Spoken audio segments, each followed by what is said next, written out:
Ya faltan 27 minutos para que sean las 5 de la tarde.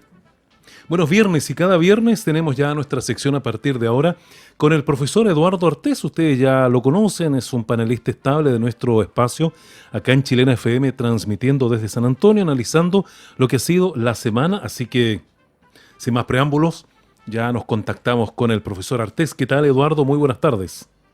Muy buenas tardes a todas y a todos. Bien por estos lados. Y vamos a lo que es, ¿cómo se llama? La análisis. Análisis de la nuestra semana. opinión, digamos, de la semana, claro.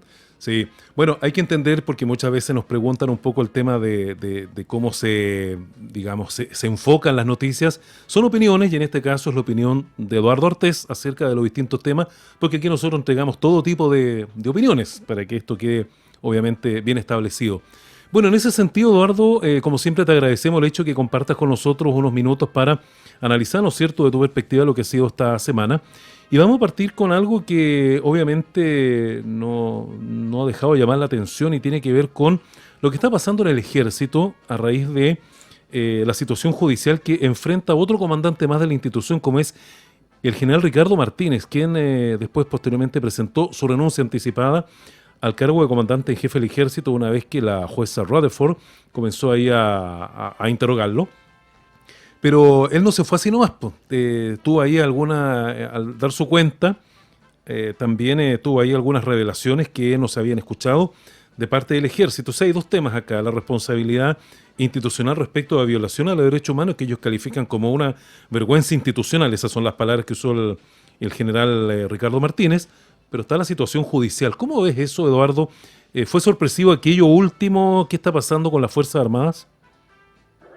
Sí, mira, es bastante, tiene dos aristas, porque indiscutiblemente que Ricardo Martínez, igual que Puente Alba, Oviedo y Zurieta, que son los otros tres que están entre inculpados, como se llama, y ya procesados, ¿no?, por malversación, pasajes, fletes, regalos, autos de lujo, viaje al extranjero, bueno, una cantidad de barbaridades, eso tiene un mérito propio, tiene su propio espacio, ¿no?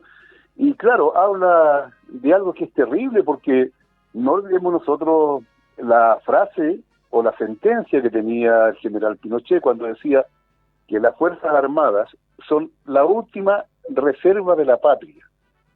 Es decir, si son la última reserva y todos están procesados y algunos inclusive detenidos a partir de fraude, de malversación de fondos públicos, es decir, de robo al Estado, es terrible. Pero aquí quiero detenerme en una situación que yo creo que es interesantísimo ver esta lista, Ricardo Martínez. Él también forma parte, ¿no es cierto?, de toda esta situación de simplemente entender de que el ejército y los dineros del ejército son de libre disposición personal. Pero hay un elemento. Uno se pregunta, ¿por qué aparece ahora con tanta fuerza a Rutherford, ¿no?, tratando de que él vaya a declarar? Uno empieza a atar algunos cabos. Mira, el ejército, y fundamentalmente en una comisión creada por Ricardo Martínez, bajo su dirección, ¿no?, hizo todo un estudio y un análisis de lo que fue la violación a los derechos humanos durante la dictadura. Y sacaron un documento interno que hablan de la vergüenza del ejército. Claro. ¿Ya? Que el ejército debe estar avergonzado por los crímenes, y hablan directamente de la caravana de la muerte, de los detenidos desaparecidos. Del crimen del general Prats, también se le ha mencionado ahí. Del crimen del general Prats. Así es.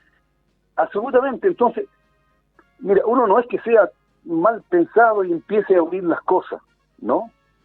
Pero, ¿qué fuerzas se están moviendo y cómo se aprovechan, o quizás se podrían estar aprovechando, de conductas absolutamente reñidas con lo que es el lugar, el papel que tiene que jugar un comandante jefe del ejército, en carácter de lo que significa la administración de los bienes y de los dineros, ¿no?, para sacarlo para el lado en forma más rápida y de manera tal de también pegarle un palo frente a este hecho que es muy importante, que por primera vez dentro del ejército se instala no solamente el debate, sino que se saca un documento de reconocimiento oficial de los crímenes cometidos durante la dictadura y cómo se actuó inclusive al margen de la propia ley y de la falta de capacidad que había en los subalternos y en distintos oficiales a la hora de parar, por ejemplo, a los que iban de los cabecillas de la caravana a la muerte, por ejemplo. O de los servicios de inteligencia, cómo actúan también al margen de toda la ley. Así es. Entonces, hay una segunda variante ahí, que yo creo que hay que tomarla en cuenta, de la cual poco se habla. Yo no estoy hablando, ojo, para salvar a Martínez frente al desfalco, a los viajes. Él tiene su responsabilidad y tiene que responder ante la justicia por lo que pasó. Y eso absolutamente va a seguir su línea. Pero es importante detenerse en cómo él se va del ejército aduciendo a esto, ¿no es cierto?, al tema de los derechos humanos. Así es. Y este es un trabajo que lo había realizado antes de dar la cuenta al interior del ejército. Entonces, no vaya a hacer cosas que por ahí, en estas tramas increíbles que se dan al interior, porque indiscutiblemente que hay lucha política al interior, ¿ya? También le estén pasando la cuenta. Bueno, sin duda que esto que declara el general Martínez en el tema de los derechos humanos y cómo los términos que ocupa para referirse a esto, y justamente lo califica de vergüenza institucional, es un reconocimiento que se había esperado mucho tiempo porque nadie lo había dicho en estos términos de forma tan explícita. ¿Qué cree Eduardo que puede pasar a partir de esta declaración que él ha hecho? ¿Cómo lo tendrían que tomar esto, por ejemplo, los grupos de detenidos desaparecidos de derechos humanos de nuestro país? Mira, yo creo que a partir de esta declaración de vergüenza institucional, el paso siguiente, si es que hay realmente una actitud correcta de la comandancia en jefe del ejército, es poner a disposición todos los archivos, ¿no? Abrir los archivos y entregar todos los antecedentes a la agrupación de derechos humanos, ¿no? Y a la opinión pública sobre estos crímenes que el propio ejército reconoce. Esa sería la lógica y sería una consecuencia con lo que se dice en el documento, y es que el documento no se transforma solamente en letra muerta. Claro, exacto. Entonces, para que tenga validez, ahora la mano sería esa. Vamos a ver si con la nueva dirección del ejército pasan a tomar esa actitud. Si no la toman, es claro que, entre otras cosas, se arrinconó a Martínez por este documento que él mandó a elaborar esta comisión y que luego lo distribuyó al interior del ejército y lo colocó como material de estudio obligatorio. Así es. Bueno, de todas maneras habrá que ver, y me imagino que hoy día, por ejemplo, en los medios de comunicación no se mencionó mucho de esto, se hablaba más bien del desfalco y el tema de los derechos humanos como que se soslayó, pero por ahí en un diario, La Tercera me parece, decía que este informe incomodaba bastante al gobierno, ¿eh? Sí, y lo incomoda al gobierno, pero también le crea un problema, digamos, al futuro gobierno, porque tendría que entrar a lo que estaba yo planteando hace un segundo atrás, a pedir una actitud práctica a partir del reconocimiento explícito, ¿no es cierto?, de los crímenes cometidos. Entonces, y la actitud práctica sería abrir los archivos, entregar todos los antecedentes, de manera tal de que esto salga a la luz pública en términos absolutos. Así es. Mira, Eduardo, avancemos con otro tema. Bueno, esto no sé si es la anécdota de la semana, pero Sebastián Piñera, presidente de la República, fue objeto ahí de agua que le tiró me parece un asistente a una ceremonia por los 2 años del COVID, ahí en el interior del Palacio de la Moneda, y recibe este botellazo con agua, agua más bien, no le pegaron con la botella. Pero claro, esto es como la anécdota de la semana, pero me imagino, y lo habíamos conversado antes de entrar al aire, que para ti esto tenía también otras connotaciones que hay que analizar, ¿no? Así es. Mira, yo lo que creo que la actitud de la señora, la mujer que hizo aquello, uno podrá, avalarla o no, pero lo que sí es concreto, está hablando de una indignación que llega incluso a los invitados que son seleccionados, porque no son invitados cualquiera, a una ceremonia de la moneda. ¿Ya? Alguien, digamos, seleccionó mal, o simplemente incluso ya hasta ahí llega la rabia acumulada. Belolio decía que él no entendía el carácter de esta agresión y por qué fue. El problema que se da justamente por todas las promesas incumplidas, ¿no? Por todo lo que ha sucedido durante estos años del gobierno de Piñera en relación a los derechos humanos, en relación al trabajo, en relación a los pueblos originarios, en relación a todo. Incluso un elemento que es muy importante, que la población sí lo tiene clarito y lo tiene en la retina, pero todo el día, que es el problema de la delincuencia. Piñera, en ambas candidaturas presidenciales, la primera y la segunda, colocó como elemento fundamental, como caballito de batalla y de presentación, el fin de la delincuencia. ¿Ah?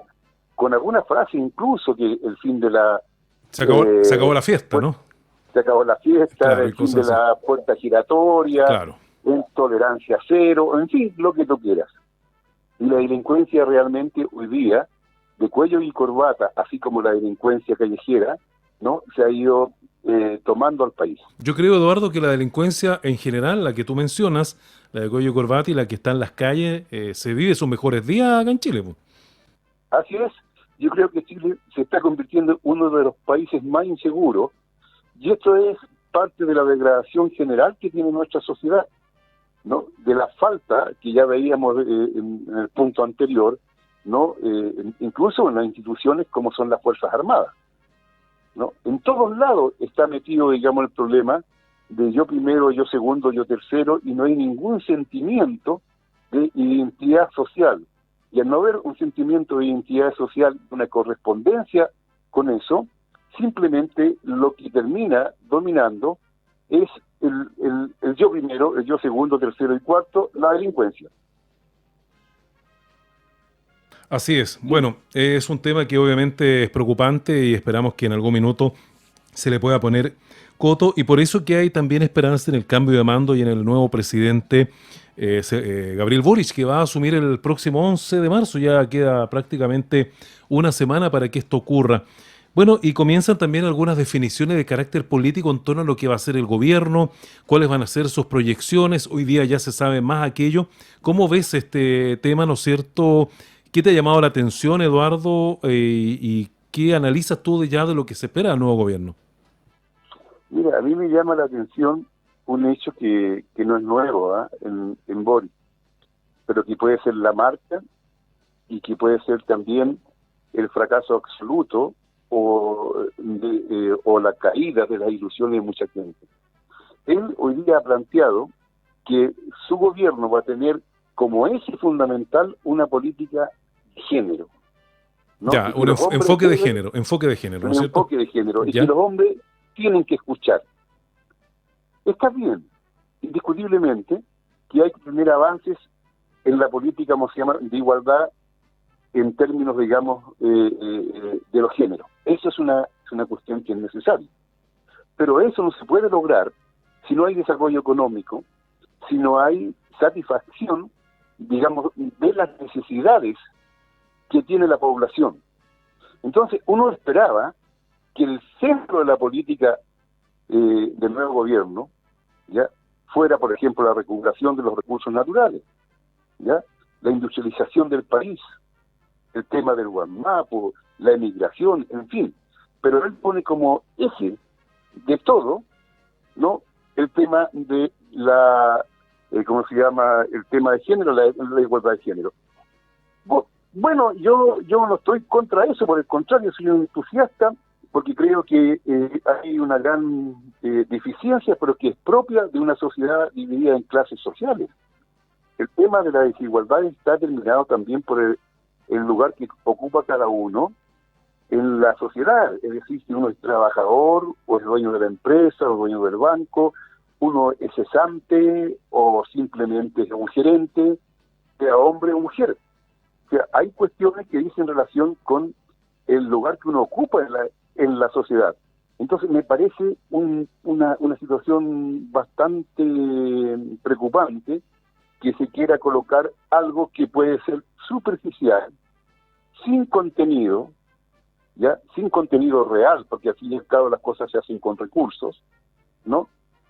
Para embolinar y dar una imagen de progresismo que no es tal, con una igualdad de género que es para la pantalla, pero a la hora de los que hubo, la mujer pobladora, la mujer campesina, la mujer trabajadora, la asesora del hogar, etcétera, etcétera, va a seguir en las mismas condiciones de siempre.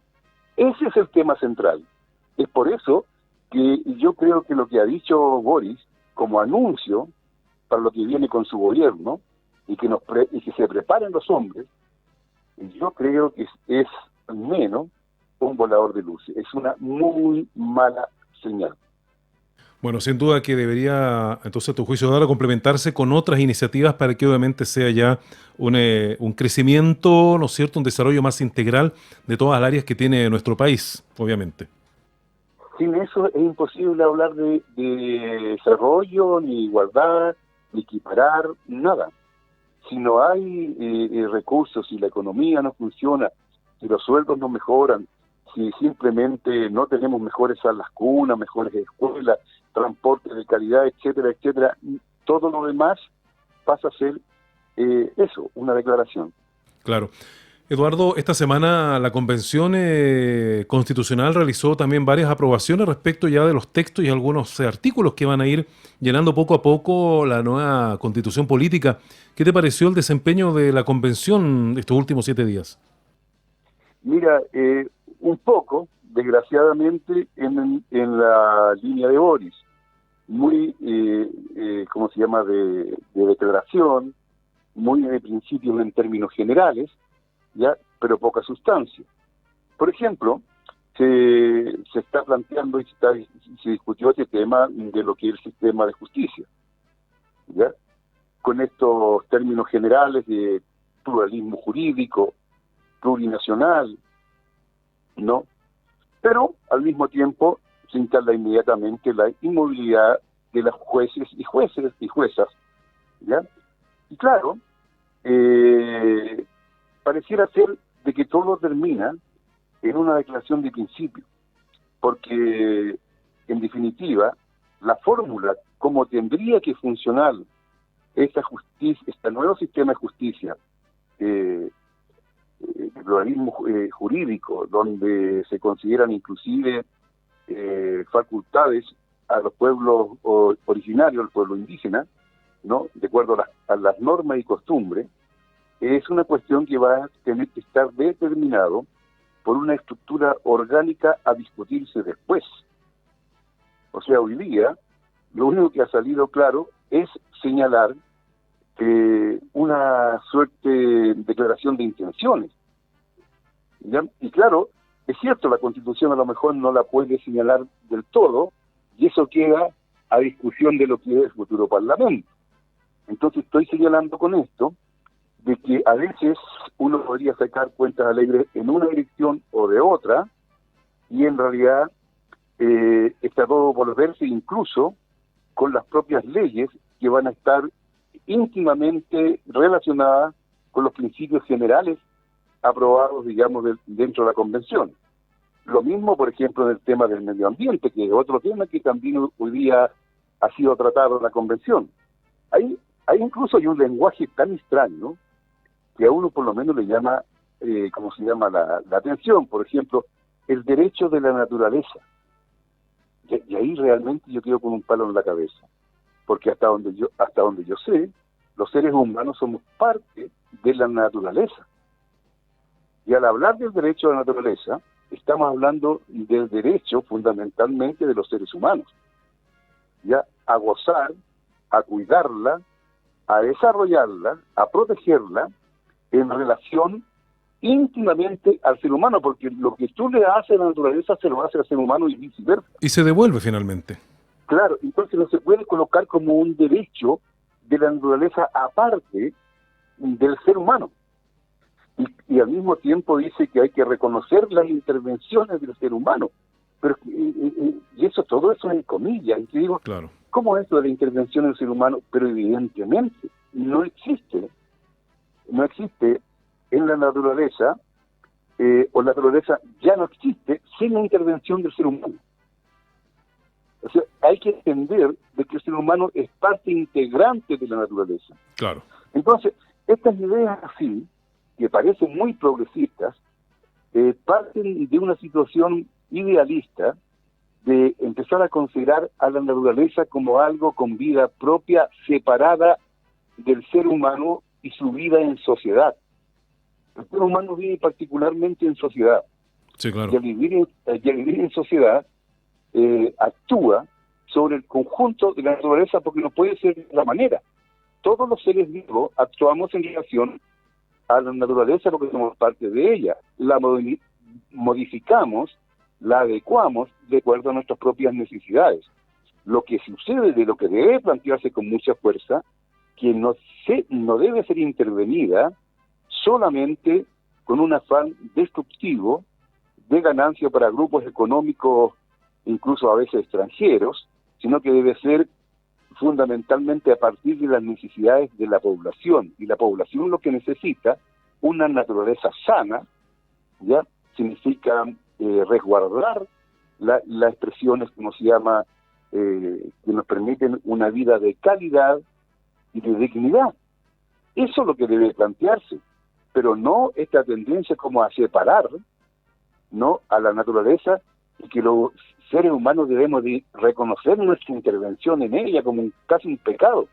Pero si nosotros intervenimos en ella, entonces hay temas de redacción que hablan, digamos, al menos, no sé, de algunas complicaciones, digamos, de carácter de saber qué somos los seres humanos y que el ser humano es el factor fundamental para entender las cosas, porque sin el ser consciente que le da valor y reconocimiento a la naturaleza prácticamente no existe por sí sola. Claro. Bueno, estamos a esta hora junto a Eduardo Artés, el profesor Artés, ex candidato presidencial, que nos acompaña cada viernes aquí en Chilena FM, tratando algunos temas que han ocurrido durante la semana y donde él obviamente nos entrega ahí su opinión sobre ellos. Profesor Artés, lo último que nos queda, ya casi al finalizar nuestro programa, seguimos todavía bastante preocupados de lo que está pasando en Europa, sobre todo la crisis de Ucrania con Rusia. Y bueno, ya la semana pasada hicimos un programa, tratamos en extenso el tema de por qué se llegó a la situación que hoy día estamos viviendo, pero hoy día preocupa los efectos que este conflicto pueda generar en nuestro país. Nos puede afectar tan directamente porque ya hemos visto también algunos problemas derivados justamente de este conflicto acá en Chile. Sí, indiscutiblemente. Y ahí inmediatamente queda en el debate y sobre la mesa el carácter de nuestro país, ¿no? El tipo de economía que tenemos, esta llamada economía de puertas abiertas, esta economía de que no tiene en cuenta algunas líneas centrales como es, como se llama, el desarrollo alimentario, energético propio, etcétera. Entonces, simplemente hay complicaciones como las que hay hoy día derivados del conflicto que se están desarrollando en Ucrania, ¿no?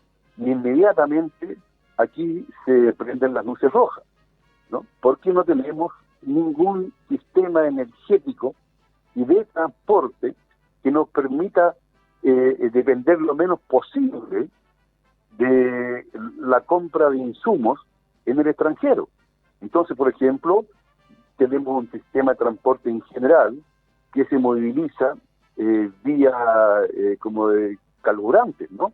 Y no por ejemplo, un sistema eléctrico que podría ser con un transporte de trenes a nivel de todo el país. Entonces, claro, inmediatamente somos golpeados, ¿no?